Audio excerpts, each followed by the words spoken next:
Welcome to SUAANGAN. I'm your host, Janine Blake. On today's program, we'll bring you to the Ministerial Forum on Health in Aklavik, and our feature elder for this week is Ruth Nareyanak.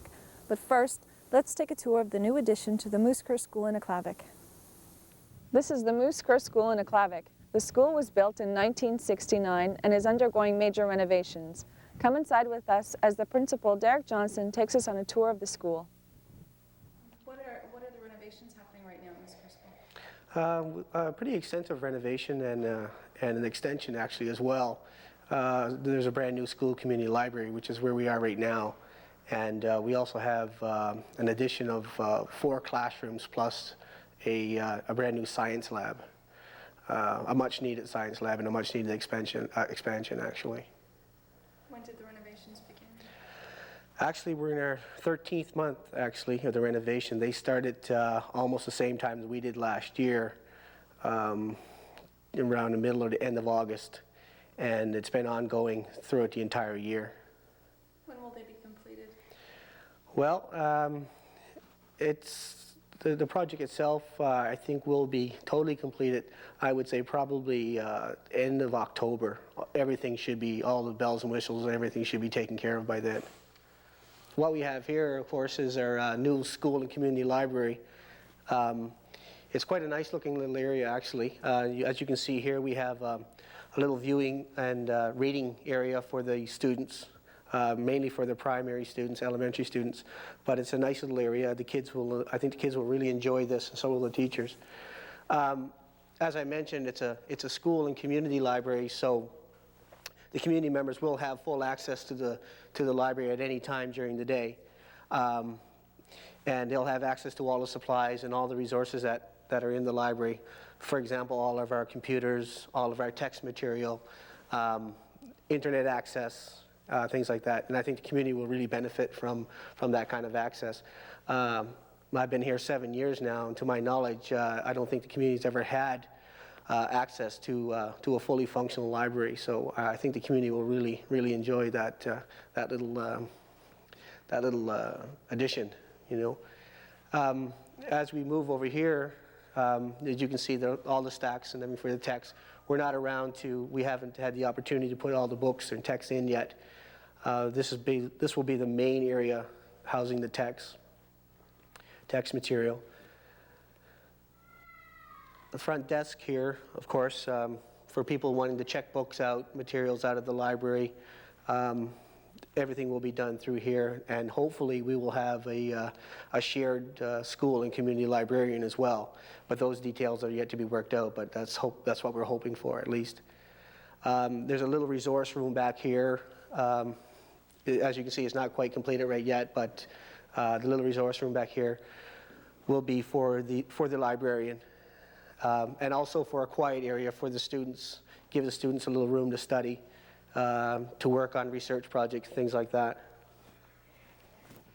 Prior to this year, the community never had total access to the gymnasium. And for some reason or another, throughout the years, it became a little bit of a problem for the community trying to access the gymnasium for evening sports and things like that. So one of the things we really wanted to focus on in the new edition and the expansion was easy access for the community to the gymnasium, because after all, it is their school. And now, because of the new entrance we have here, the community can actually have full access to the gymnasium at any time in the evening, and without really infringing, I guess, if you will, on the rest of the school. So that's a nice little perk for the community as well. This area here we're coming into here is what's going to be the Hall of Success. And basically what that's going to be is an area which will showcase elders in the community, as well as individuals from the community have gone on and basically made their mark, whether it be in education, like as you all know, Pauline Gordon, and individuals like that. We will showcase these individuals, and as well the elders, obviously the most important people in this whole show, and we'll showcase them in this hallway right here. And actually, that's going to be, I think that's really going to be a really nice little. This is going to be a really nice area for the community, right here. And as you can see, there's some benches here. The students can come here and they can sort of gather because they need a little place so they can socialize, and school's supposed to be fun, so this is a good area for them to sort of sit down and have a chat and socialize. And hopefully the plan is to pick up a book and read it. So this will be we think this area is going to be really busy over the next year or so. Our plan is for the students to actually do all of the groundwork as a project. For the high school for credits, and they will do all of the interviews, and actually we also have a photography program in the school, so they will actually take the photographs themselves, develop them, and frame them, and do up all the write-ups on the individuals. So yeah, it's kind of it's a work in progress, I guess, is the word we're using right now, but it's something that the kids will be able to call their own, and the whole community can enjoy it, you know. So right now this is probably my favorite area. I think this is going to be the nicest area in the school. Right here. Our feature elder from our archives for this week is Ruth Narayanak, a respected elder of Holman. Ruth will tell us a story of caribou hunting.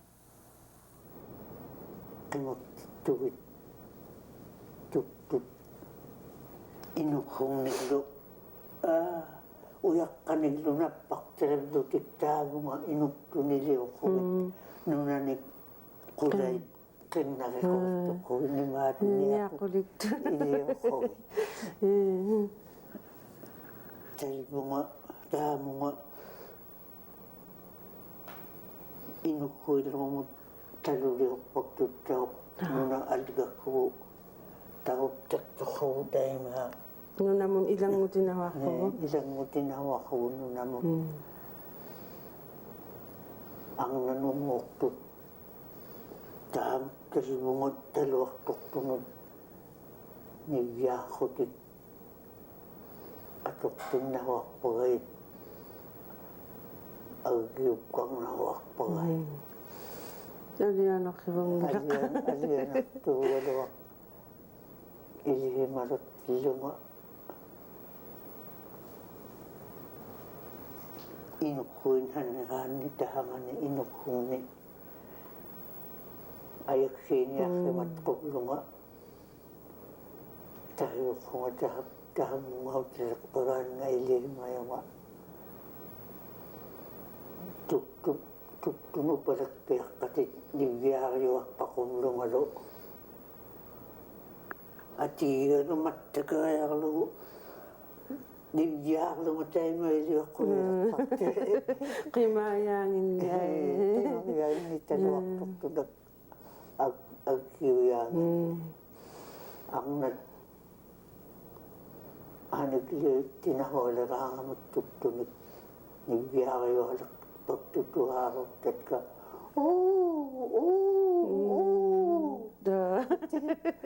ang nagamatikit ko taro na tuktunig anigla kinahawat talawak tuktunog ngop kay nahawat tayo may liwak Aliyan ako ibang nalak. Ilwili tayo may liyo katarok pagping. Tayo may liyo katarok pagtuwalo. Inang ni Muhammad. Tayo may liyo kong nakatuloy. Iya. Kimi. Talpatuay liyo mayunga. Tayo kakamatahan mo. Nibiyang kami nagtangap ka kuma. Tayo abatan ng ngawag tutuk. Recently, we traveled to Aklavik for the Ministerial Forum on Health. Approximately 45 residents from the communities of Fort McPherson, Aklavik, and Sigachig attended the meeting. This forum is about solutions. Too often we dwell on the problems in our health and social service system and neglect the need to find solutions. Sometimes we think additional money is the only solution to improving health and social services in our communities and regions. Or we come up with solutions that leave out the valuable contribution of key partners involved in maintaining a healthy community.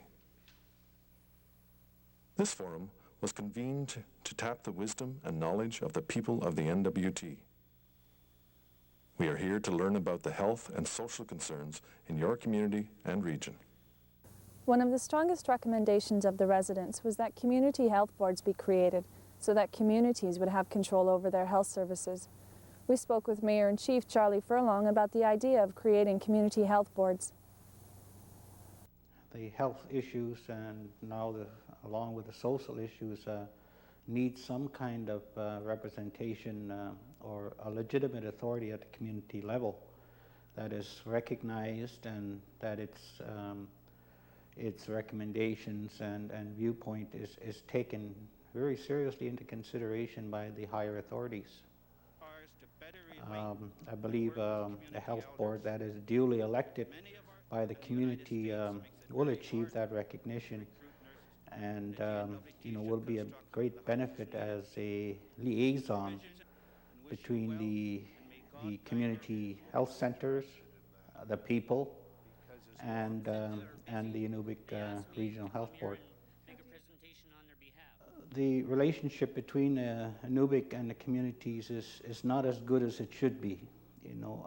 I believe the board is structured by the territorial government without too much community input, and therefore I think communities feel alienated from the health board itself unless you have your own community representative sitting there. And I think in order to solve this, you have to take another look at probably restructuring the regional health board.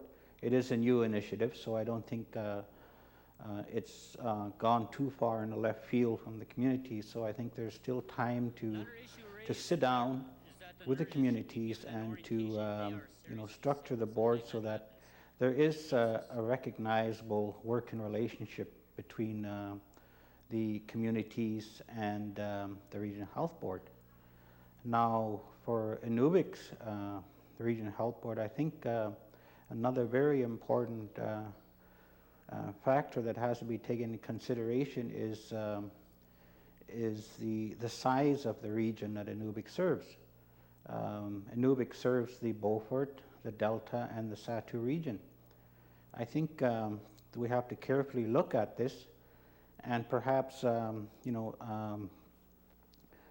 accommodate the Satu region into forming their own regional entity to serve their own region, and therefore then leaving only 8 communities to make up the Inuvik region. And I think that'll be a more workable, more effective, more cost-efficient board. And the other good thing about it is that it will be then able to afford a community representative from all the Inuvialuit and Gwich'in communities. Therefore, each community will be able to voice its concern and work as a collective that serves all the Inuvialuit and Gwich'in. And I believe that another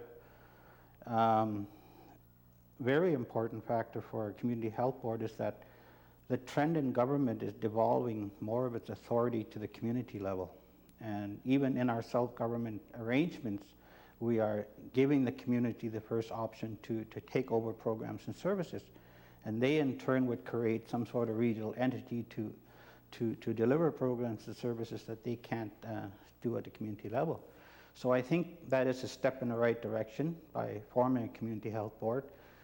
This would give the community the responsibility to take on some responsibility of delivering those services from the community, and also they would be accountable to the people that elected them. So I think it is a positive step, and I think I hopefully hope to see that this forum makes a strong recommendation to the government of Northwest Territories to seriously look at restructuring the regional health board so it is more accountable to the communities. Illasiak is the chair of the Aklavik Community Corporation, and he also spoke to us about the community health board concept. Is that we have to have committees, boards. In Aklavik we have no health board nor health committee as such, so that we have really no pipeline from the individual members of a Aklavik community to either the nurses or to the regional health board in Inuvik. So that we do need that buffer for the nurses. They went through sort of a critical period 2-3 months ago where one of the nurses left. Now, the public of Aklavik really had no business talking directly to the nurses. This is a job of a committee formed by the people of Aklavik, so that we have a committee being the voice of Aklavik to the health board in Inuvik regarding the operation of the health center here in Aklavik. This is the way it really should go.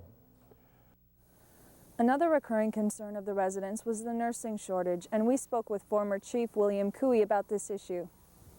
Well, one of the ideas that we had was we wanted to look at how we can bring people into the community, how we can support them, and encourage our people to stay in the community. One of the ideas that we thought about was bringing in subsidies on housing, because a lot of our nurses that come into the community start to realize that it's very expensive to live up here, and they don't get very much benefits in terms of the benefits that the government provides.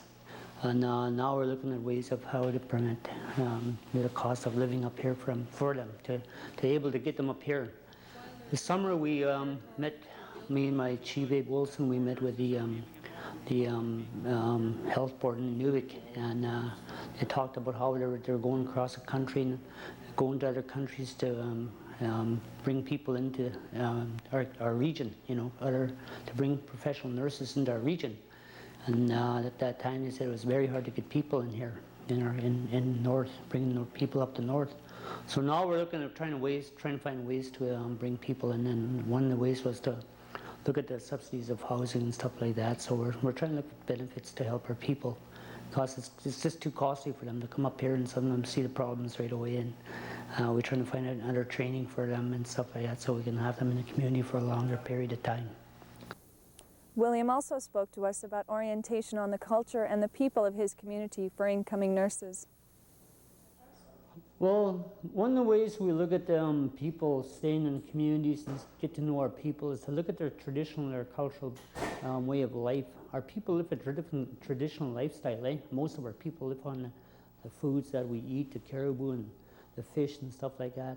And they live a different cultural lifestyle, and we're trying to get our the nurses that's coming into the communities to start, you know, training them and doing a cross-cultural course on orientating them to the community, and trying to make them aware that these issues do exist in the community, and how to look at some of the people's issues and that kind of stuff, so we can have them, you know, aware of these issues in our community. So. Arlene Carmichael is a resident of Aklavik, and she spoke to us about some of her concerns on health services at the community level. Yeah, I guess my concern was just with going down and not being seen promptly, and with some chronic care issues, like for chronic care, like if you're, you know, phoning after midnight, and then the same nurse is going to be treating you in the morning, and whether they're going to be getting enough rest, and if there's only two nurses in a 4-nurse station, and if we're not, you know, we're just wondering about the quality care that we're getting.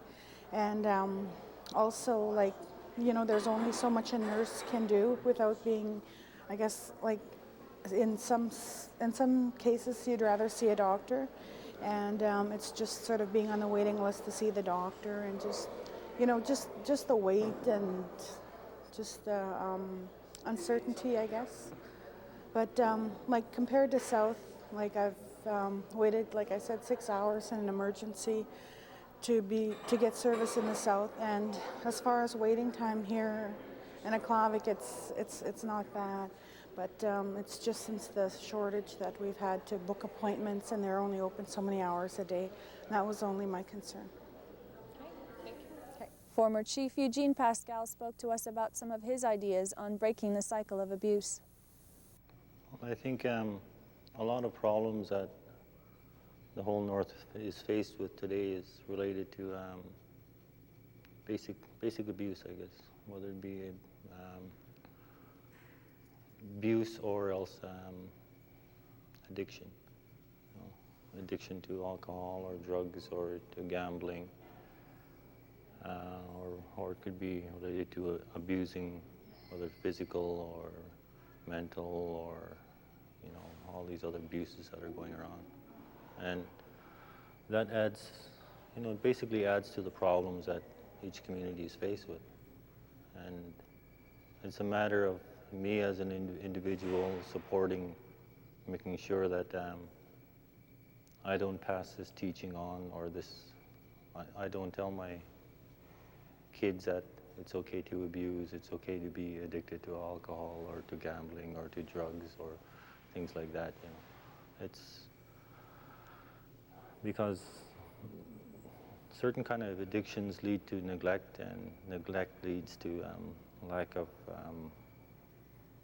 of teachings to our kids as to what is right, what is wrong.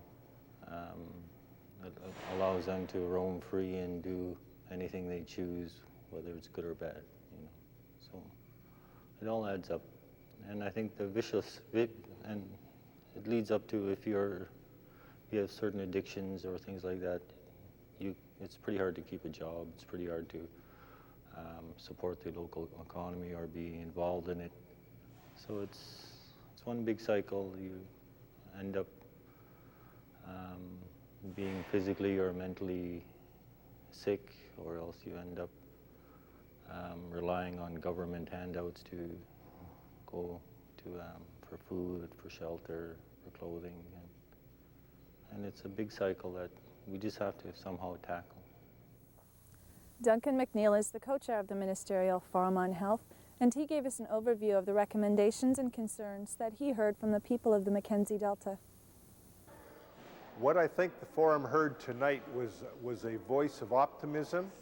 The people recognize that there are things they can do for themselves without having to rely directly on the government to get them started. In particular, the comments about getting organized locally with committees that are going to look at their community and then reach out to the government and say, okay, this is how we want you to assist. That's very optimistic. But at the same time, there were areas of concern. They expressed a concern over the cancer issue in particular. They also expressed a concern over the ability of the cross-cultural thing to work out, for elders especially, to understand what was happening to them, and for the healthcare professionals to understand what their patients were saying. So it is no longer acceptable to wait for the government to act for them. I think that was the biggest one, the one certainly that caught my attention. That was our program for this week. Thank you for watching SUAANGAN. I'm your host, Janine Blake, and I'll see you next week. Ilani Lu.